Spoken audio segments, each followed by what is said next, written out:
Hello বন্ধুরা, তো চলে এসেছি আমরা চোপড়া সাব স্টেশন মানে পাওয়ার হাউসে। এখানে আমাদের কাজ চলছে, নতুন সিটি একটা বসানো হচ্ছে, কারণ আগের দিন রাতে যে সিটি জ্বলে গেছিলো, ব্লাস্ট হয়ে গেছিলো আর কি। দেখে নিন আমাদের পাওয়ার হাউস এটা। এখান থেকে ইলেকট্রিক সাপ্লাই হয় 11,000।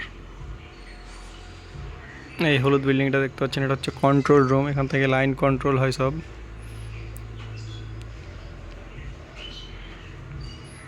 চারিদিকটা আপনারা দেখে নিন ভালো করে।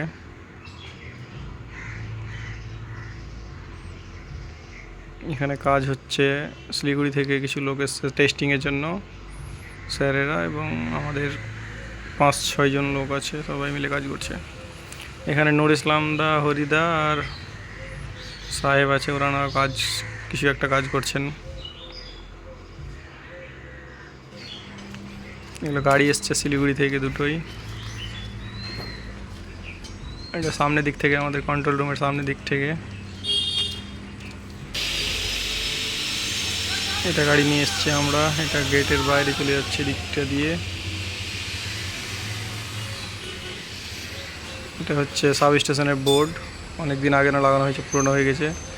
এবং হকি টকির টাওয়ার কোনো কাজ করে না এখন, বিনা কাজে পড়ে আছে।